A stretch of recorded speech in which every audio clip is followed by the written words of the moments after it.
Bienvenue à tous dans cette nouvelle vidéo. Alors moi c'est Kevin. And I'm Lydia, and together we are Kevin and Lydia becoming a family.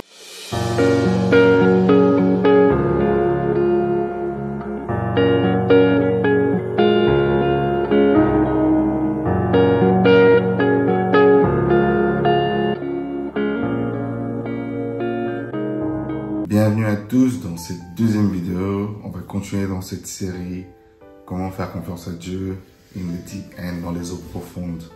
Dans cette vidéo, on va continuer de partager notre témoignage, notre histoire, en espérant que ça vous édifie. Mais avant d'entrer dans la vidéo, nous invitons toujours à liker notre vidéo, à vous abonner et la partager autour de vous si ça peut être une bénédiction pour des personnes qui, comme nous, sont dans l'attente et marchent par la foi et croient en Dieu. Dans cette vidéo, donc, on va parler plus précisément comment faire confiance à Dieu, comment garder la foi quand tu es en bas, quand tu ne vois pas la vision arriver, comment garder la foi en fait. Parce que c'est vrai, souvent on est là, oui on est chrétien, on aime le Seigneur, mais on est humain. Nous sommes esprits dans un corps chair. Donc on va dire ça, donc on peut avoir la foi en Dieu, nous sommes des êtres spirituels, mais on reste dans un corps humain et la chair est faible. Donc comment faire pour rester solide dans sa foi, continuer de croire, continuer d'accrocher à la vision et avoir la foi lorsque tu ne vois pas la chose arriver et lorsque tu es dans la vallée en fait. How do you really do it when you only have that vision from the Lord to cling to, and when everything else is just going against you, and you're really, even within yourself, starting to question, is God really going to do this? Can I really keep believing in this? I think we just really want to tell you how we've managed to keep going in this season and how we managed to boost our faith. Dans cette vidéo, je vais beaucoup parler parce que beaucoup de ces situations, certes on est lié à deux, mais il y a beaucoup qui est un peu lié à ma carrière. Donc, bien évidemment, ça affecte le couple, ça affecte la famille. On va faire un peu un retour en arrière. Quand on s'est marié en 2018, Lydia finissait son année à la fac. Moi j'étais à New York, elle m'a retrouvé à New York. Première année de mariage, incroyable, on voyageait pas mal. On vivait notre best life, patati patata. Et pour ceux qui ne connaissent pas, en gros, j'ai fait une grande école de commerce en France. Je travaillais en finance. J'étais sur un programme de VIE, je ne sais pas si vous connaissez. En gros, tu travailles avec une entreprise française à l'étranger. Et c'est censé être un programme d'excellence. Quand tu sors de là, on te remonte le vent. C'est que voilà, tu vas rentrer, tu vas signer ton CDI, ta carrière est lancée. Toutes les entreprises vont vouloir te recruter. Sauf que tu vois, ça n'a pas été le cas pour moi. Donc en fait, quand on a fini New York, on allait partir à Londres. Et quand on arrive en Angleterre, tout a capoté. Quand je dis tout a capoté le moment où on a atterri en Angleterre en juin 2019, pardon. Tout a capoté. Je me souviens, ce jour-là, j'étais en mode Seigneur, qu'est-ce qui se passe? J'avais passé mes 5 entretiens, j'avais tout fait, j'allais juste signer. Je me souviens, le jour où on a reçu ce coup de fil, en mode désolé, nanana, je te pardon. Désolé quoi?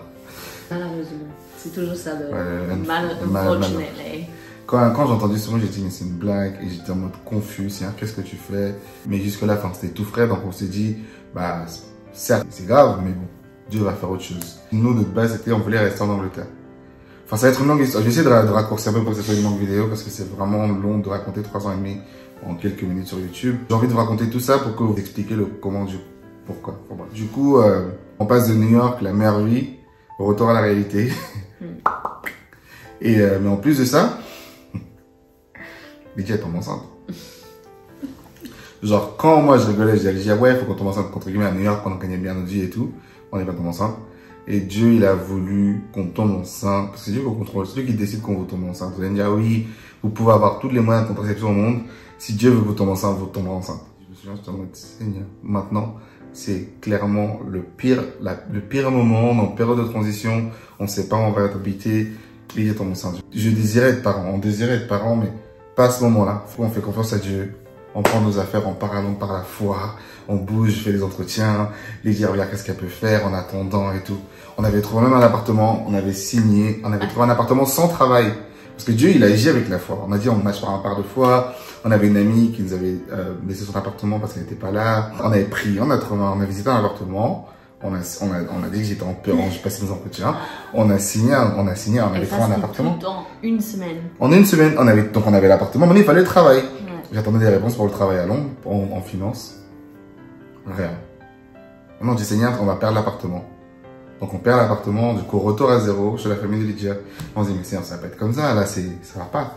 Maintenant, on voit que le monde, ça marche pas. Du coup, on se dit, quoi, on rentre en France. septembre 2019, on rentre en France. Je passe les entretiens. Après, le Covid arrive, le gentil Covid. Enfin, non, on se disait, cette transition, ça allait durer quelques semaines, quelques mois. Et en fait, on arrive en France, c'est Lydia qui trouve un travail. Ouais. Comprendre. Après Lydia, 2 semaines. Après, elle arrivait, elle atterrit, elle trouve un travail. Elle travaille. Maintenant, c'est Lydia qui travaille et c'est moi qui reste à la maison. Je dis, oh lolo. Le Seigneur, il a commencé à nous confondre. Tous les rôles comment nous, en tant qu'Africains, c'est l'homme qui pourvoit, c'est l'homme, là. C'est Lydia qui travaillait, c'est moi qui étais à la maison, qui m'occupait, qui cuisinait pour Lydia. Oui, chaque fois que je rentrais, j'avais mon dîner déjà prêt. Comme on dit dans la vidéo précédente, c'est que la société nous dit qu'il faut créer A plus B plus C plus D. Dieu l'a dit dans lui, c'est A plus Z plus Y, c'est lui qui écrit son histoire. Et en plus de ça, en rentrant, on vivait chez ma mère. On peut préciser. On vivait chez ma mère. En tant que jeune couple marié, merci maman d'avoir accueilli, c'est une bénédiction. Et pareil, ce qui devait rester une période de transition, on pensait qu'on allait rester vite fait chez ma mère. On est resté quand même 1 an chez ma mère. Mais Dieu, il savait que, Dieu merci, il savait que pendant le Covid, avec un nouvel enfant, toutes ces transitions-là, il fallait qu'on passe par là. Bref. Fast forward, genre, je me souviens, Dieu donne une parole. Dieu me dit, I want you to stay still. Je veux pas que tu travailles, tu restes à la maison, tu t'occupes de ta famille. Comment tu as pris ça? En tant qu'homme, tu es en mode, quoi reste à la maison? Seigneur, il faut payer les factures, il faut qu'on sorte d'ici, il faut connaître un appartement. Il faut bosser. Lui, Dieu, il est trop intentionnel. Il voit ce que toi, tu ne vois pas. Lui, il voyait l'état de nos cœurs. Il voyait comment on était. Il dit, un travail, c'est rien. Tu peux avoir un travail, mais si tu es en train de mourir à l'intérieur, ça va te servir à quoi? Il est en mode, laissez-moi vous guérir. Quand on décrit ce temps chez ma mère, on décrit toujours comme si on était 2 oiseaux blessés. Ma mère, elle nous a recueillis, elle nous a guéris par la personne. C'est une femme de Dieu incroyable. Enfin bref, shout out to your mom. Elle nous a accueillis. Elle a passé ce temps-là vraiment à prier pour nous, à ce qu'on reprenne notre force, à nous soigner par la grâce de Dieu spirituellement et nous relancer, en fait, nous relâcher. Si vous êtes chrétien, vous connaissez la prophétie. Si Dieu fait connaître à des personnes l'avenir pour t'encourager, c'est pour encourager les chrétiens. J'ai eu plusieurs prophéties par des personnes, donc je fais confiance à la relation avec Dieu, que Dieu voulait que je reste dans une saison, il fallait que je fasse still. Parce que Dieu il est en train de m'apprendre à me préparer à être un père, unlearn tout ce que j'avais appris, tout ce que j'avais vu. Pour moi, être un bon père, c'était pouvoir financièrement. Comme tous les parents africains, tu payes l'étude de tes enfants, tu donnes l'argent, non. Dieu voulait montrer comment tu peux pouvoir émotionnellement, spirituellement, être là physiquement pour ta famille et break all the generational curses. En fait, on dit souvent que tout ce que nous, on n'a pas eu, nos enfants vont l'avoir par la grâce de Dieu. Donc, tout ce travail-là, je pouvais pas le faire si je travaillais. Certes, moi, j'étais frustré. Donc, comment rester genre positif? Je vais pas vous mentir, c'était dur. Très dur. En plus, parfois, l'ennemi, il envoie des personnes pour vous donner des mauvaises pensées. Et parfois, même des chrétiens. C'est pour ça qu'on dit quand Dieu donne une vision à toi, c'est que pour toi. Des personnes qui allaient dire, oui, mais tu sais, ouais, mais Dieu, tu peux faire ça, mais tu peux quand même aller travailler. En tant qu'homme africain, il faut que tu pourvoies ta famille. Même à McDo. Même au McDo. Tu veux trouver juste un petit travail. Et j'allais essayer, et Dieu, il allait me dire non. J'allais essayer, Dieu me dit non. C'est pas l'orgueil, hein, parce que je suis en mode, Seigneur, je peux travailler à Monoprix. Il me dit non. Tout ce que je voulais faire, il disait non. C'est pour ça qu'il y a des moments où les décisions-là, il fallait juste couper, en fait. Parce que quand Dieu donne une vision à toi, parfois les gens qui ne peuvent pas comprendre, parfois c'est plus pour ta paix intérieure, c'est mieux de... Bref. On fast forward à ce que Covid est arrivé, qu'Esaïe est né. Nous, on pensait que, tu vois, Seigneur, on va pas avoir un enfant dans ces situations-là. Avant qu'on va on va être chez nous. On pense avoir notre appartement. J'en ai même visité un appartement, je sais pas si je me souviens. Oui, juste avant qu'elle était née. Avec des entretiens que je passais, donc... Mais je faisais un entretien, les gens, ils étaient waouh, ils voulaient trouver ma candidature, mon CV, ils sont waouh. Mais à la fin, boum, ça bloque. Je me dis, c'est quoi ça? Je suis pas plus bête qu'un autre, j'ai un CV de fou, enfin, j'ai pas mal travaillé à l'étranger, c'est juste ce que je veux sur le marché du travail, mais il bloquait. Je dis, mais ça fait pas de sens. Maintenant, Kézelle est née, toujours chez ma mère, toujours pas de travail, toujours rien. Maintenant, Lydia, elle est en congé mat, donc elle travaillait plus. Et je me souviens encore, maintenant, je cherche. J'ai failli signer des trucs vraiment bêtes. Hein. Dieu était pas dedans. Parce qu'à un moment, quand tu es désespéré, certes, il y a des moments où tu gardes la tête sur Dieu, mais il y a des moments où, tu vois, les limites, on voit des tentations. Je me souviens, j'ai fait signer un contrat. Il n'y avait pas de salaire, il n'y avait pas de commission. C'est quoi, tu travailles 6-7 mois sans être payé. Moi, et après, et ce gars-là, même à un moment, je crois que c'est Dieu qui l'a envoyé, il m'a dit, j'ai envie de te prendre, hein, mais je peux pas te prendre parce que je veux pas te mettre dans ces situations-là parce que t'as même pas de chômage. L'entreprise qui m'avait dit non, qui nous avait fait faux bon qu'on arrivait à Londres, un an après, ils reviennent. J'ai dit, c'est une blague. Maintenant, c'est de fou. Tout se passe très bien, on revoit le truc. Je signe. Tout ce que j'avais demandé à Dieu. C'était là. Même plus. Plus, genre, parce que Lydia, elle voulait rester à la maison, en tant que les enfants vont à l'école. Il fallait qu'on ait un salaire pour 2, pour pouvoir vivre confortablement. En gros, toute la liste, on avait demandé à Dieu. que j'avais un ami qui m'avait dit, fais une liste, tu demandes à Dieu tout ce que tu veux, selon sa parole, tu vois. Parce que j'avais fait ma liste. On a tout eu. J'avais négocié le logement quand t'arrives payé par l'entreprise. J'avais tout. On avait même trouvé notre appartement après, en vivant d'ici. Et c'était notre rêve, parce que mon rêve, c'est de partir à Londres. Tout. On avait booké le Eurostar. Tout était booké. Contrat signé. Tout était booké. Personne ne sait ça. Personne, enfin, c'était vraiment un type de personne qui le savait. C'était genre le rêve. On était en mode, oui, mais non, le Brexit s'est passé, c'était en 2021, mais il fallait un visa. Il fallait aller à Londres. En tant que Français. En tant que Français, maintenant, il faut un visa. Et du coup, on se dit, avec l'entreprise, on se dit, bah, c'est plus simple de passer par Lydia parce que Lydia, elle est anglaise. Et moi-même, ça faisait que genre, je dépendais pas de l'entreprise pour le visa. Je me dis, ils avaient mis en place un espèce de permis pour les Français, les Européens mariés à des Anglais. Censé prendre 3 semaines. Ça a pris 8 mois. Ça a pris 8 mois. Genre, franchement, c'était une saison, c'était dur. On va pas se mentir. Parce que maintenant, tu passes de j'ai trouvé un travail. Tu as trouvé mais pas juste un travail. Genre, j'ai trouvé un truc de ouf. Un truc incroyable. Genre, j'ai fini cette saison de sécheresse, cette saison de là, tu vois, la saison de vallée, là, de désert. Enfin, on va pouvoir comme reprendre notre vie de, tu vois, standard et tout. Enfin, je reprends ma carrière. Enfin, c'est un travail, c'est un poste incroyable. Socially acceptable. Voilà. Parce qu'au bout d'un moment, moi, ça me fatiguait de voir des gens. Parce que dès qu'on voit, c'était, alors t'es nous dans le travail. Alors t'es nous dans le travail. Comme si, en fait, t'es défini. Alors, t'en es où maintenant? C'est ça. Comme si t'es défini par ton travail. Je sais que, tu vois, quand je suis rentré dans la famille de Lydia, enfin, même dans son entourage, et quand j'arrivais, elle me présentait, ouais, il est africain, enfin, un Français d'origine africaine, et qui travaille en finance, il travaille à New York. C'était waouh. Et maintenant que tu arrives, et que tu fais quoi dans la vie? Je travaille pour Dieu. Tu dis que tu travailles pour Dieu. Ah, et comment tu payes les factures? Comment tu fais alors? Tu vois, en fait, comme si tu es défini par rapport à ce que tu fais. Et moi, pendant longtemps, par mes études, on nous a toujours gonflé. Oui, en conservatoire, vous êtes les meilleurs de la France. Vous faites partie j'ai fait des meilleurs prépas de Paris. Vous êtes les meilleurs de ceci. Vous êtes les futurs managers de ceci. J'ai toujours fait les programmes d'excellence qui font qu'au bout d'un moment, tu crois que tu es quelqu'un. Tu crois que tu es arrivé. Quand tu arrives à New York, tu crois que tu gagnes bien ta vie. Tu crois que tu es quelqu'un. Mais Dieu va te humble you. God will humble you, brother. Et Dieu nous a mis dans cette saison, il nous a vraiment, comment dire, il nous a rendu humble. Pas qu'on était orgueilleux, mais parfois tu te rends pas compte, il y a les voies du monde qui peuvent faire que parfois, bref. Et cette saison-là a été compliquée. It really made us have a decision of whether we're going to choose the world or whether we're going to choose to trust God. Like, really choose to trust God. Exactement. En gros, Dieu il avait 2 chemins devant nous. J'ai ce chemin que j'ai pour vous. Et vous allez passer par des vallées, vous allez passer par des moments très compliqués. Et il y a ce chemin que vous pouvez prendre, vous allez suivre les voies du monde en fait. Qu'est-ce que vous allez suivre? Est-ce que vous me faites confiance de venir là? Ou est-ce que vous faites où vous voulez aller là? Et là, c'est dur parce que vous êtes jugé, le monde vous regarde, on va parler sur vous, on va questionner vos choix. Des gens qui payent même pas vos factures, hein, qui vous donnent pas un rond, mais qui ont un avis genre sur ta vie. Non, on a attendu 8 mois pour le visa, je reçois un non. On m'a refusé le visa. Even as marié à une femme anglaise et des enfants. Contract in the UK. J'ai des enfants anglais. J'ai un travail, une femme, tout. Ils m'ont refusé. Moi, quand ça arrivé, j'ai dit à Lydia, Dieu, il est plus dedans, Dieu l'a enlevé. En fait, ça faisait pas de sens. C'est jamais vu. Lydia, elle a fait la même procédure en France. Yeah. Elle a eu sa carte de séjour. Elle est mariée en français, elle a eu sa carte de séjour. Quand c'est arrivé, j'ai dit à Lydia, c'est mort. Elle m'a dit, non, faut demander encore. J'aurais dit, moi, je connais Dieu. Quand c'est Dieu, ça coule de source. Quand ça coule pas, là, Dieu, il est pas dedans. Ça a bloqué. Et là, j'ai compris qu'en fait, Dieu m'a dit, regarde.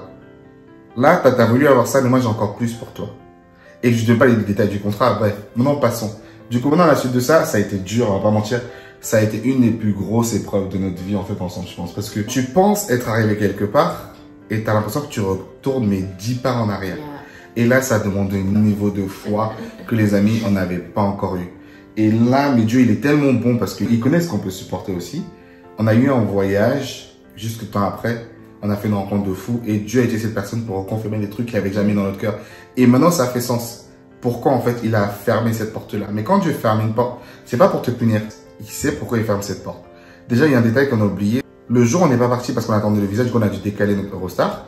Le lendemain, je reçois un coup de fil pour un appartement. Je dis quoi? Je dis, ça veut dire quoi ça? 2 jours après, on nous donne les clés dans l'appartement. Je dis quoi? Je dis, pourquoi dans l'appartement que je suis parti à Londres? Parce que Dieu, il savait. Au milieu du chaos, Dieu nous donne une bénédiction, on est en mode, ok, cool. Mais la part de ouf, tu vois. Maintenant, genre, quand la porte s'est vraiment fermée, et Lydia est en mode, ouais, fais encore ta demande de visa. Je fais, non, c'est mort. Si moi je dis c'est mort, ça m'a refusé une fois, c'est mort. J'ai refait une demande au cas où. Et ils m'ont refusé 2 fois. Ah ouais. 2 fois. On avait contacté genre les Member of Parliament, genre c'est pas que tu peux contacter genre ton député de ta ville parce que t'as un problème. Mais en gros, quand Dieu il ferme une porte, il ferme une porte. Maintenant, we all know all the tea. Mais je voulais juste dire que with God, nothing is ever for a waste, because we were packing our suitcases, thinking we're going to get on our Eurostar, hop to London. No, we're packing our suitcases To move to our apartment. Comment expliquer ce qu'on vit aux gens? C'est juste impossible. Dieu nous dit oui, témoignez. Les gens ont besoin d'écouter notre témoignage. Ce témoignage, en fait, on est encore en plein dedans. Donc, on est encore en plein dedans parce que à la suite de l'autre, ça a été dur. C'était Abraham dans la Bible avec Isaac. Dieu dit à Abraham, ramène ton fils pour sacrifier ton fils à l'autel. Et qu'il arrive, il fait non, c'est bon, j'ai vu ton cœur que tu étais prêt à me donner ça. Et genre, en gros, garde ton fils. En fait, j'ai l'impression que Dieu est en mode, est-ce que tu me fais confiance pour Londres? Donne-moi ça, j'ai quelque chose de meilleur pour toi. Même si tu sais ça, par rapport à ta foi, comment toi tu tiens? Maintenant, toi, Lydia, comment toi tu as tenu face à ces épreuves, face à ces échecs, face au regard du monde, face au regard des gens? Comment toi tu as vécu un peu cette saison? Well, I think like some of the main things that I learned throughout this season that helped me the most was getting real with God, in the sense of just everything I was feeling, everything how it was, black and white, just laying it out there with God. And just not being afraid to get real. I think at the start, so often... In what way? Give me an example. Because I feel like so often I would want to go to people and like actually... Give me an example of what you would say to God, like without being personal, like how real. Could you say real? Like anything I'd be thinking, I'd be like, God, like I really wanted to go and live in London. Like that's truly what I was ready for. I wanted to, I don't understand, like I feel like I would have heard from you, I feel like we had signs from you, or like, God, how can you let us book your Eurostar tickets? How can you let us find an apartment? How can you let Kevin sign the contract and it all to fall through? I don't understand. But like in the bottom of me, I would never question who God is. I would never be like, I thought you were a good God. It would come through that I'd be like, but I believe that you are a good God because you have shown me you're a good God. So I just don't understand right now, but I'm going to trust that you are a good God. So therefore I'm going to come and say that you must have something better for us. I have to believe that. And the fact that I would have to be real with him and bring it all out, there is something that when you keep going through these moments, these difficult moments, there are truths that start to become facts. Like I was saying, that I truly believe is a fact that God is good. So after I've spat out all of this like bitterness and disappointment and upset and confusion at the foot of the cross, I feel like what comes out is those truths that I now claim as facts, that God is good, he only has the best for me, he loves me, he wants to give me hope and a future. So I'm like, if I'm speaking all of this over me, then London must not be the best that God has for me. London, I don't know, there could be things in there that God is saving me from. That we didn't see. Yeah, that I didn't see. And recently, another verse I've stumbled across is, it says in Isaiah that nobody knows the mind of the Lord. So sometimes I feel like it's insulting to sit there and try and work it all out with my tiny little brain when I believe God is the God of the universe, and who am I to even question that? I think that when you get to this point, just believing that God is a good God, sometimes that's all it takes for me just to whisper that over myself. God is a good God and I believe you have the best for me. And it's not easy. I have to move, not always deciding to dwell in those emotions. When you get them out, let them go, and then start speaking the truth over yourself and what the word says.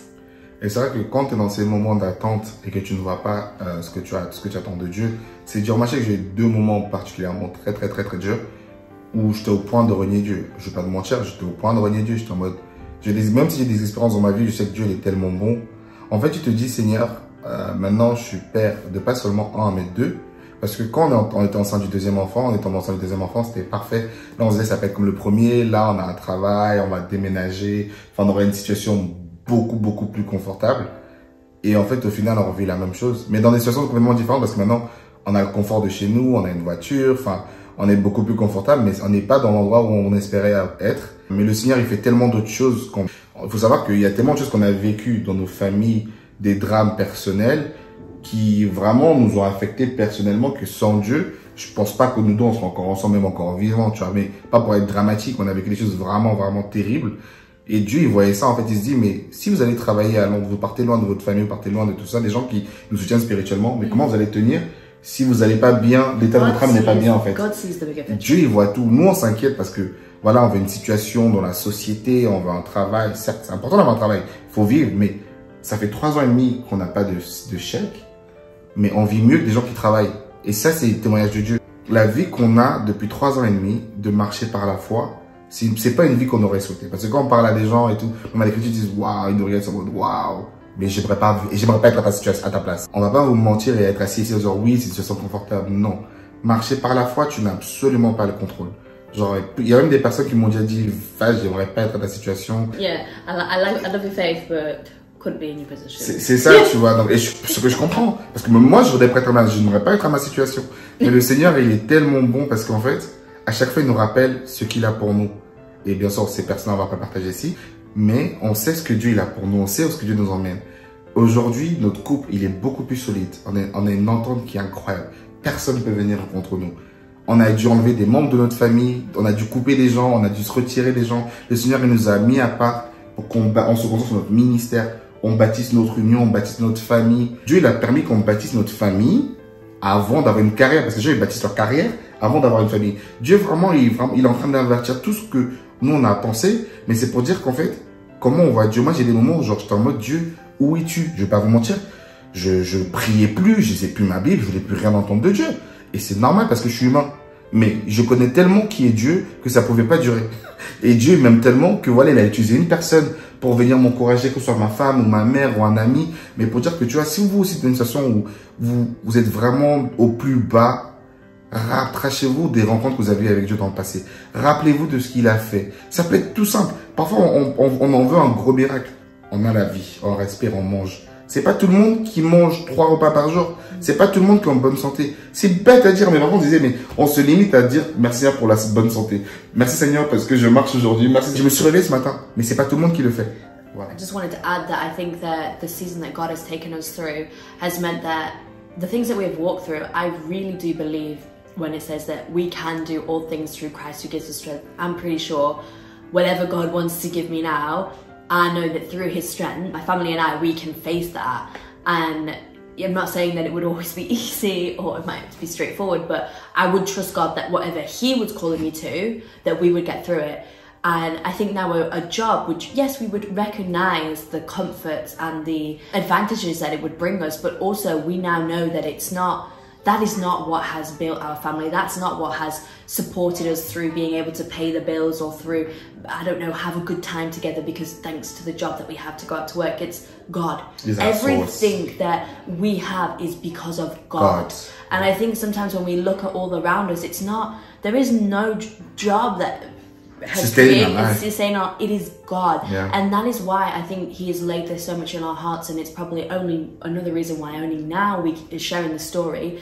You might hear that little catchphrase, but we are sharing our story for his glory.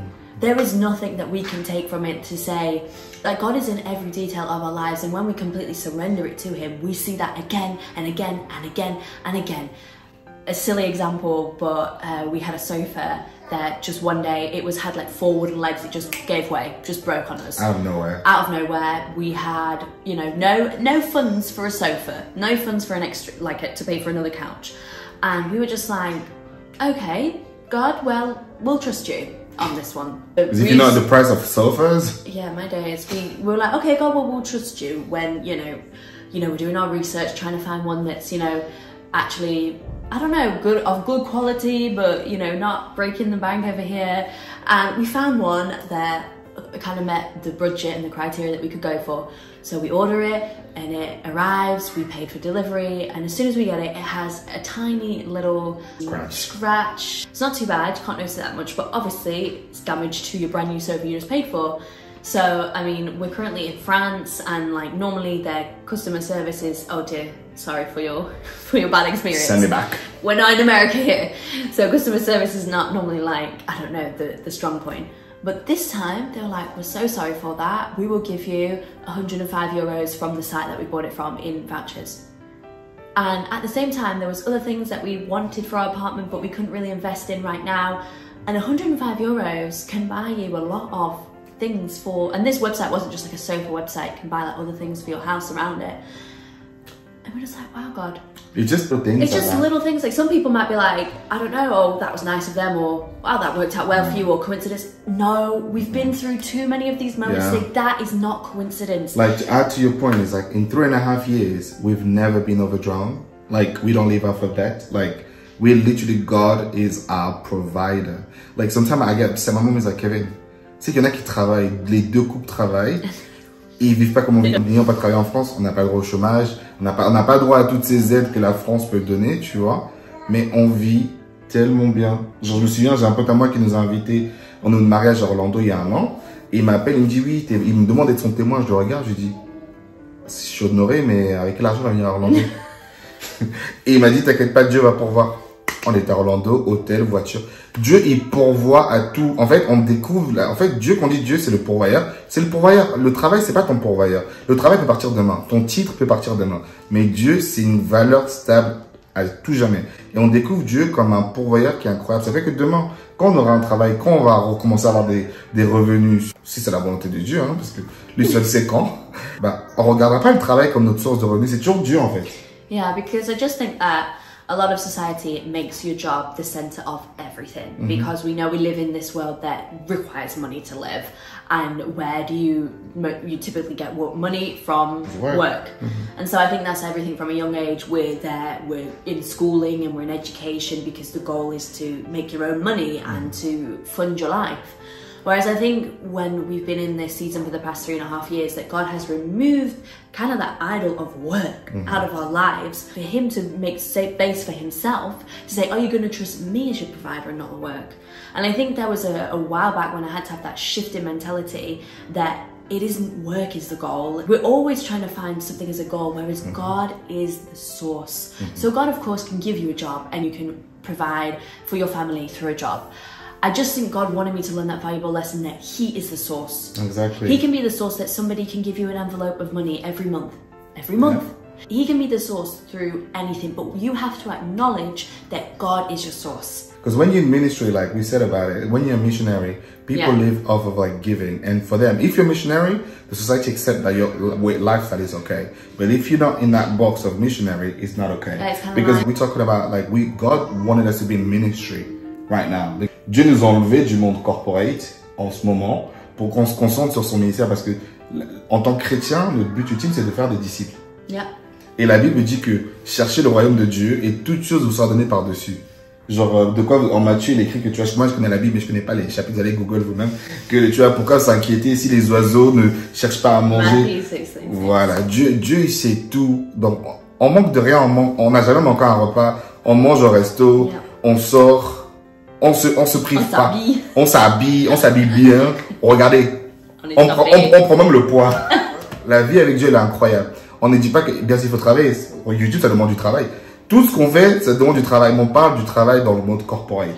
God is our source. Yeah. I think the final thing that I just wanted to encourage you guys with was when you're in those low moments, when you're the only one that knows that vision that God gave you, and right now it seems so unattainable, everything is going against you, and even it feels like God himself is going against you, not like literally, but you just feel that you don't understand why certain things aren't working anymore, or why it's been another no. And you feel lonely. Yeah, you feel lonely, you feel sad. No one is going through it, you feel like the only one going through it. Yeah. I just felt on my heart to definitely lay over about the power of worshipping over your worries and about getting into his presence. Like I was saying before, that the enemy will try and attack your thoughts and your feelings and your emotions. And there's nothing wrong with getting them all out and being real. I think that's important. As I said, I think you have to do that, but do it with God. There is a right and a wrong person to do it. And I feel like the best person is God himself. But then you need to be spoken truth over you, and you need to be filled with the goodness of God and reminded of the truths of the Lord. And worship is just such a great way to not only hear those truths, but to also just sit in his presence and let that wash over you, because worship is prayer. It is just a songs of prayers being spoken over you. You know, the Psalms, they're all prayers, but David wrote them as songs. And so in those low moments that, you know, we didn't know what to do, is just have worship playing, you know, just letting that wash over you and remind you, and you'll see how your spirit, your posture will shift, and you'll just feel the Holy Spirit coming back, and there'll always be one song that will just be your song of the season. Yeah, I agree. C'est quelque chose que j'avais déjà pu expérimenter dans ma jeunesse, la puissance de l'adoration. C'est que, par exemple, je sais que quand on a perdu mon frère, je sais que ça n'a rien à voir avec le thème de la vidéo, mais c'était un moment très bas pour nous. À la maison, il y avait toujours l'adoration qui tournait. C'est vrai que quand les gens pleuraient, ils venaient pour pleurer, il y avait toujours la présence de Dieu. C'est vrai que ça développait dans mon cœur un cœur d'adorateur. Je suis pas un chanteur, mais j'ai ce cœur d'adorateur qui fait que quand, dans ces moments justement où je n'arrive plus à prier, il y a quelque chose que je me disais toujours, c'était l'adoration. C'est des prières, en fait, tu dis, t'inquiète pas, Dieu va le faire. Et que parfois, quand j'arrivais pas à prier, je chantais ces chansons-là sur mon cœur. Et comme il a dit, tu laisses que ça wash over you. Et je vous promets, il y a un shift qui se passe dans votre esprit, en fait. Parce que parfois, comme on dit, la chair est ferme, mais votre esprit, il est toujours là. C'est quand vous commandez à votre esprit de tenir fort, de s'accrocher, vous voyez une différence. Il y a vraiment la puissance dans l'adoration, les amis. Comme elle a dit Lydia, adorez par-dessus vos inquiétudes. Because Psalm 34 verse 1 says, I will exalt the Lord at all times. His praise will always be on my lips. C'est clair. Franchement. And I think that's just, it's powerful because sometimes the word can be hard to sit there or focus to read his word, but there's something about who we are. I feel like God gave everybody a heart of worship, I believe, you know, and those songs stick with us, whereas just worship songs are easier for them to forever be on your lips. En tout cas, c'est compliqué de dire 3 ans et demi sur une vidéo de, voilà, vous allez voir combien de temps elle va faire. Mais voilà, on essaie de partager un peu l'essentiel et nous espérons que cette vidéo vous encourage. C'est très vulnérable pour nous de partager ça sur Internet, mais en obéissant, comme on dit, le but en tant que chrétien, c'est de faire des disciples. Et on est humain, en entendant les témoignages d'autres personnes, ça nous encourage. Nous espérons que ça va vous encourager à continuer de vous accrocher à Dieu. Si vous êtes chrétien, et si vous n'êtes pas chrétien, et que dans ces moments-là, vous demandez, vous avez besoin d'aide, d'aller auprès de Jésus et de le rencontrer comme votre Seigneur et votre Sauveur. Car c'est le but ultime, parce que notre vie là, sans Dieu, on pourrait pas être là devant vous. Sans Dieu, on serait pas en vie. Clairement, physiquement, émotionnellement, spirituellement, on serait pas là. Et notre mariage, il y aurait pas de couple, il y aurait pas de famille, il y aurait pas tout ça. C'est pour ça qu'avec tout ce qu'on a en nous, on va toujours le rendre gloire jusqu'à la fin de nos jours. Comme la Bible dit que moi et ma famille, nous servirons l'Éternel. Avec tout ce qu'on a vécu, on peut ne pas servir Dieu. On peut pas rester la bouche fermée. En fait, on est obligé de témoigner. Yeah, and I feel like if you could ever give a dedication to a video, as people do, this one has to go out to God. Like it has to. I just hope that, you know, whoever you are watching this, whatever you believe, that something will touch you or question you or make you agree that God is behind all of this. And we obviously try to give a bit of an explanation because sometimes it can be really hard to understand or hear God. It's like, well, what, God, what? But afterwards, sometimes it just does get to a point where we say, just God. And if you want to know more, go and ask him. Soyez bénis, les amis. Bye. Thank you for watching. Bye.